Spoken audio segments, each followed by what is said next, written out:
H1. 7 things to let go of before 70. H1. You're searching for something.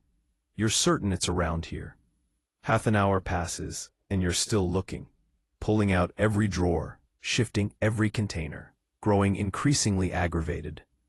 This isn't typical behavior. This is clutter taking over your days. As the years advance, simple tasks become challenging. Your joints protest. Your stamina wanes. This is precisely why you need to clear your space now while you're still able. Margaret is 73, resides in Austin. Her bedroom door wouldn't budge open. 2 decades worth of belongings were blocking the entrance. When we finished clearing everything, tears streamed down her face. "I can finally breathe again," she told me. A commenter once wrote, "People skilled at decluttering also excel at maintaining relationships. They refuse to let pointless worries accumulate." Absolutely correct. Organize your environment. Organize your thoughts. Today I'm revealing 7 items you must discard before reaching 70. Even if it's painful, even if they cost significant money, because clinging to yesterday is robbing you of today. Press that like button and subscribe. Share in the comments which item you'll address first. Let's dive in. Item number 1. Underwear and undergarments older than 1 year. Nobody enjoys discussing this topic, but it's necessary. Underwear doesn't last long. Specialists recommend 6 months to 12 months at most, even with multiple pairs in rotation. What's the reason? Underwear constantly encounters bacteria. Washing provides some help. However, with time, elastic deteriorates. Material becomes threadbare. Bacteria becomes embedded in the weave. Research at New York University discovered that even following a wash cycle, underwear maintains bacteria. Not sufficient quantities to cause illness, but enough that regular replacement is warranted. Linda shared with me she owned underwear from 5 years back. 5 entire years. "But I launder them," she insisted. I clarified. Laundering doesn't restore elastic. It doesn't repair thinning material. It doesn't transform old underwear into new pieces. Consider this perspective. You wouldn't keep the same toothbrush for 5 years. Why keep the same underwear? I understand your thought process. Underwear costs money, particularly quality pieces. Regular replacement becomes expensive. However, your well-being matters more. Your comfort matters more. Here's what I suggest. Purchase 6 or 7 pairs of quality underwear. Cycle through them, replace them annually. Set a calendar reminder. Each January, acquire new underwear. Discard the old ones. Some individuals question, "Can I donate old underwear?" Absolutely not. Never. Underwear belongs in garbage. Donation facilities cannot and will not accept used underwear for clear, sanitary reasons. This applies to bras as well. When the elastic has stretched, when the underwire pokes through, when the straps show wear, throw it away. You spend countless hours daily in your underwear. It should fit properly, feel pleasant, not be held together with safety pins or stretched elastic. Item number 2, exercise equipment, unused for 2 years. We've all experienced this pattern. January arrives, New Year's resolution time. This year marks the transformation. So you purchase a treadmill or stationary bike or resistance bands. The initial week, daily usage, motivation runs high. Commitment seems solid. February arrives. 3 weekly sessions, then 2, then 1. March turns it into a coat rack. Patricia lives in Seattle. She's 68. Entering her extra bedroom, I counted 5 exercise pieces, a treadmill, an elliptical, a yoga mat still sealed in packaging, resistance bands, free weights. "How frequently do you use these?" I inquired. She glanced downward. "I keep planning to." Here's the honest truth. When you haven't touched exercise equipment in 2 years, You won't suddenly begin now. That's not judgment. That's fact. These machines weigh heavily. They consume enormous space. They complicate cleaning. They transform into visual markers of abandoned goals. This generates shame each time you notice them. Michael in Tucson kept a rowing machine in his living area for 8 years. 8 full years. He used it perhaps 10 times total, yet he couldn't release it because it cost $600. Eventually, his daughter persuaded him. They listed it on Facebook Marketplace for $150. Sold within 2 days. Buyer collected it. Michael contacted me 1 week later. I can't believe how much more spacious my living room appears. I actually welcome friends over now. That's the result of clearing space. Your house expands. Your existence expands. When you haven't touched your exercise equipment in 2 years. Here's the approach. Photograph it.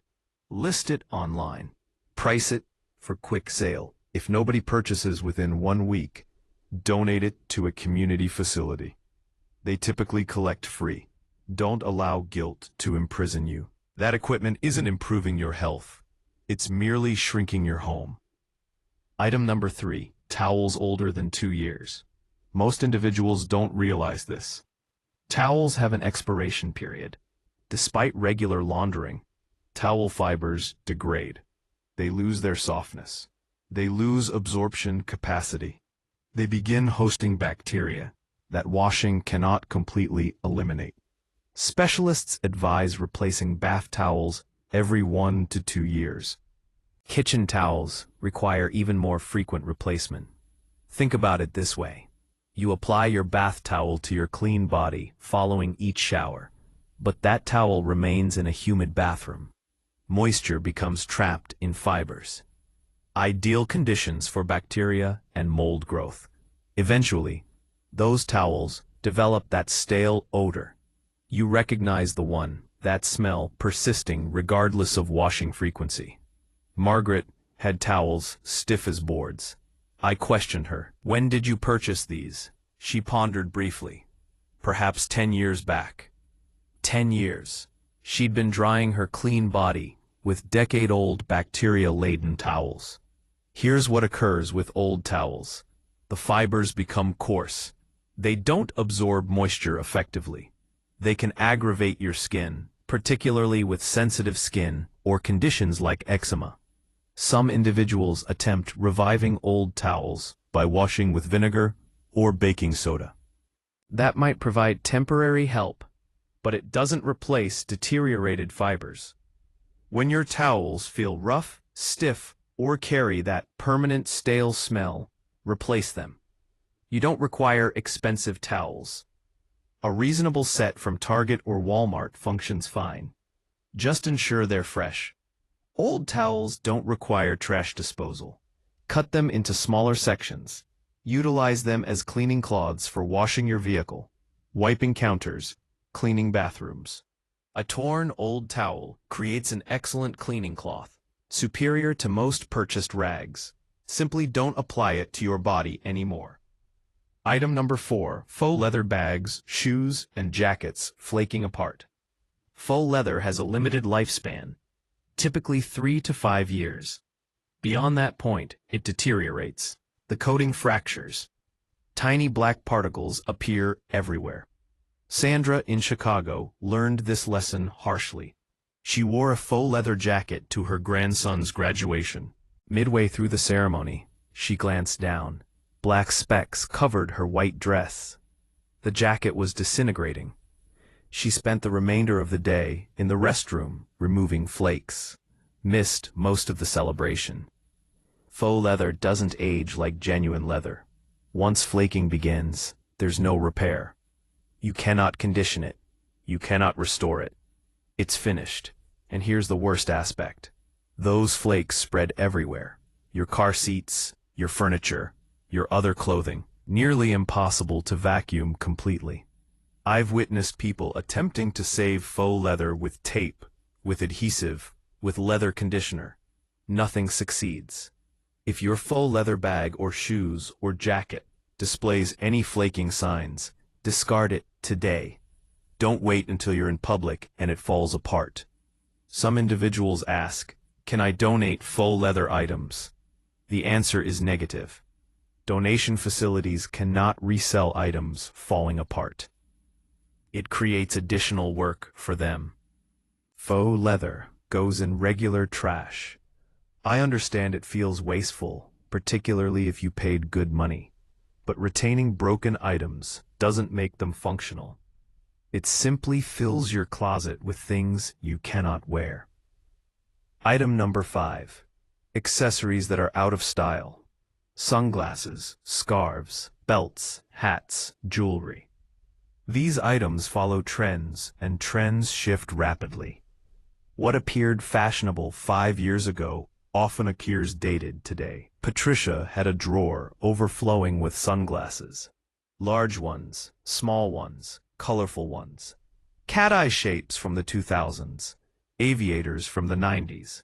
"When's the last time you wore any of these?" I asked. She selected a pair, positioned them on, examined the mirror, grimaced. "These look absurd now." Precisely. Accessories are trend-driven. That's acceptable when they're current. However, retaining outdated accessories simply creates clutter. Here's my advice. Maintain 1 or 2 pairs of classic sunglasses, simple black or brown frames, styles that don't announce a particular decade. Same applies to scarves and belts. Keep the classics. Eliminate trendy pieces you purchased years ago and never wear anymore. Costume jewelry represents another major category. Those chunky necklaces from the 2000s. The tiny, delicate pieces from the 90s. The bright-colored plastic bracelets you purchased on vacation. If you haven't worn it in a year, donate it. Someone else might cherish it, but it's not serving you anymore. And please, please discard broken jewelry. That necklace with the broken clasp you've been intending to repair for 3 years. You're not going to repair it. Release it. Accessories should complement your current style, not remind you of styles you previously had. Item number 6. Clothes you haven't worn in 2 years. This is the significant one. The one that halts most people. We retain clothes for numerous reasons. This cost me $200. This was a gift from my daughter. I'll fit into this again eventually. I might need this for a special occasion. But here's reality. If you haven't worn something in 2 years, you're likely never wearing it again. Our bodies transform as we age. Our lifestyles transform. Our style preferences transform. That dress that appeared perfect at 50 might not function at 70. Patricia's closet was crammed. I mean, truly crammed. Clothes from the 80s, 90s, 2000. She had dresses she wore to her children's weddings, suits from her career, blazers with shoulder pads you could land aircraft on. "Do you wear any of this?" I asked. "Not really," she acknowledged. "But they're all in excellent condition." Excellent condition doesn't mean useful. A perfectly preserved polyester suit from 1985 is still a suit you'll never wear. Here's my guideline. Remove everything from your closet. Everything. Create 3 piles. Pile 1. I wore this within the last year. Pile 2. I haven't worn this, but I have a specific upcoming event where I'll wear it. Pile 3. Everything else. Pile 1 returns to the closet. Pile 2 receives 1 year. If that event doesn't occur, or you don't actually wear it, it goes. Pile 3 leaves your home today. But what about stretched t-shirts, shirts with holes, underwear with sagging elastic? Those don't even reach pile 3. Those go directly in trash. I observe this constantly. People keeping tattered old t-shirts for sleeping or lounging at home. But you know something? You deserve to feel good in your sleep clothes too. You deserve clothes that fit correctly and look decent. Michael had 15 stretched t-shirts, all with holes, all stained. He stated, "These are comfortable." I responded, "Michael, you can be comfortable in clothes that don't have holes." We discarded 12 of them. kept 3 in reasonable shape for lounging. Purchased him 2 new comfortable t-shirts for sleeping. He informed me later, I didn't realize how much better I'd feel wearing clothes that aren't falling apart. If you cannot bring yourself to discard expensive clothes, donate them. But be truthful. Would you give these clothes to someone you respect? Or are you simply transferring your clutter to someone else? Quality donation centers like Goodwill or Salvation Army can use nice clothes, but clothes with holes, stains, or significant wear, those simply create work for them. They must sort and discard those anyway. Be ruthless with clothes. Your closet will appreciate it. Your mornings will become easier, and you'll actually wear the clothes you own. Item number 7. Old blankets and comforters. Blankets appear harmless. They're just fabric, correct? What's the harm in keeping them? A harm is space, storage, and the fact that old blankets accumulate dust, allergens, and deteriorate over time. Michael had 8 blankets in his linen closet. 8 for one individual. Why do you need 8 blankets? I asked. In case guests visit. When's the last time you had overnight guests? He thought, maybe 4 years back. So he was storing 8 blankets for guests that might arrive once every 4 years. Here's what you actually need. 1 blanket for each bed in your house. Perhaps 1 extra for unexpected guests. That's it. Those thin-pilled blankets from 20 years ago, donate them to an animal shelter. Shelters use old blankets as bedding for dogs and cats. It's a perfect second life for worn blankets. Comforters and duvets are trickier. They're expensive. We want them to last forever. But comforters break down. The filling clumps. They lose warmth. They get stained. If your comforter is more than 10 years old, consider replacing it. Your sleep quality will improve. Your bedroom will look fresher. And here's a tip. When you buy a new comforter, get a washable one. Comforters requiring dry cleaning are troublesome. You'll never clean them as often as you should. Now, let's discuss how to actually accomplish this. Because knowing what to eliminate is one thing. Actually doing it is another. Start small. Don't attempt to declutter your entire house in one weekend. That's overwhelming. You'll exhaust yourself. You'll abandon the effort. Instead, select one category, just one. This week, tackle old towels. Next week, clothes you don't wear. Week after that, exercise equipment. Set a timer for 30 minutes. Work for just 30 minutes. Then stop. Even if you're not finished, even if you want to continue. Why? Because decluttering is exhausting, emotionally and physically. 30-minute sessions prevent burnout. Margaret tried to clean her whole house in one day. By noon, she was exhausted, frustrated, overwhelmed. She abandoned it and didn't touch anything for another 6 months. When we worked together, we did 30 minutes daily. Just 30 minutes. In 2 weeks, her house was transformed. Here's another important point. Don't ask family members for permission, especially adult children who don't live with you. I've witnessed this repeatedly. Someone finally decides to discard an old vase. Their daughter discovers it. "Mom, I gave you that vase. Why would you throw it away?" Now the person feels guilty. The vase stays. Nothing changes. Your home is yours. You decide what stays and what goes. If discarding something improves your daily life, that's reason enough. Yes, even gifts. Even things from people you love.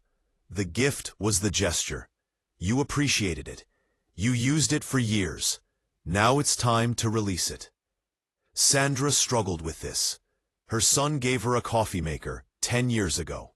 It barely functioned anymore. But she kept it because it came from him. I asked, "If you threw this away, would your son be hurt?" She thought, Honestly, he probably doesn't even remember giving it to me. Exactly. Most people don't track the gifts they give. They're not maintaining an inventory. They won't notice or care if you replace that coffee maker. And if they do ask, be honest. I used it for 10 years. It was wonderful.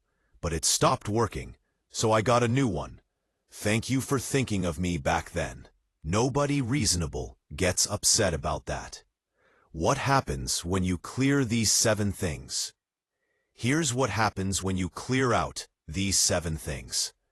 Your home feels bigger, lighter, easier to clean, easier to navigate. You'll have more energy, not because the stuff was heavy, but because visual clutter creates mental clutter.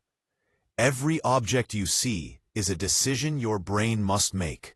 Keep it, move it, clean it, use it. Remove the objects, remove the decisions. Margaret's bedroom had so much stuff she couldn't vacuum. Dust everywhere. She blamed herself, thought she was lazy. But she wasn't lazy. She was overwhelmed. Once we cleared the room, vacuuming took 5 minutes. She started sleeping better. Her allergies improved. Her mood lifted. All because we removed things she didn't need. I want to address one more thing. Some of you are thinking, but what if I need it someday? Let me share a secret. That someday almost never arrives. And when it does, there's always another option. Need a blanket for a guest? You can purchase one for $20 at Target. Need exercise equipment? You can go for a walk, free. Need that old jacket that's falling apart? You can buy a new one that actually fits and looks good. We hold on to things out of fear. Fear of wasting money, fear of needing it later, fear of regret. But holding on to unused items guarantees waste. You already wasted the money when you stop using it. Keeping it doesn't unwaste that money. It just wastes your space too. Patricia said something that stayed with me. After we finished decluttering her closet, she stood there looking at all the empty space. She said, I thought I'd feel sad, like I lost something, but I don't. I feel free. That's what decluttering gives you. Freedom. Freedom from the past. Freedom from guilt. Freedom from stuff that no longer serves you. Your action plan. So here's your action plan this week. Pick one of these 7 categories. Just one. Go to that area of your home. Set a timer for 30 minutes. Put on music if it helps. Make it pleasant. Start items into 3 bags. Keep, donate, trash. Be honest with yourself. If you haven't used it in 2 years, it goes. If it's broken or worn out, it goes. If it makes you feel guilty every time you see it, it definitely goes. When the timer sounds, stop. Take the donation bag to your car right now, today. Don't wait. If you wait, you'll start second-guessing yourself. Take it out of your house immediately. Tomorrow, drop it off at a donation center. Don't overthink which one. Any reputable place will do. The trash bag? Take it straight to your outside bin. Don't let it sit in your garage or basement. Out of the house today. Then, reward yourself. Seriously, you just did something difficult. Something most people avoid for years. Celebrate that. Make yourself a nice cup of coffee. Watch your favorite show. Call a friend and tell them what you accomplished. Positive reinforcement makes you want to do it again next week. Remember, you're not eliminating memories. You're making room for your present life, for ease, for comfort, for the things and people that actually matter right now. Your home should support you, not burden you.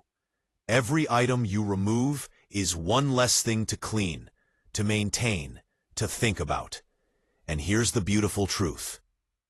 Nobody declutters their home and regrets it. Nobody finishes and thinks, I wish I'd kept all that stuff. But thousands of people regret not doing it sooner. Don't be one of them. Start today. Pick one category. 30 minutes. You can do this. Leave a comment telling me which item you're starting with. Are you tackling exercise equipment, old towels, clothes you don't wear? I want to hear from you. Your comment might inspire someone else to start too. If this video helped you, please hit that like button and subscribe. Share it with someone who needs to hear this message. Thank you for being here. Thank you for taking steps toward a simpler, lighter life. You deserve a home that brings you peace, not stress. Let's make that happen.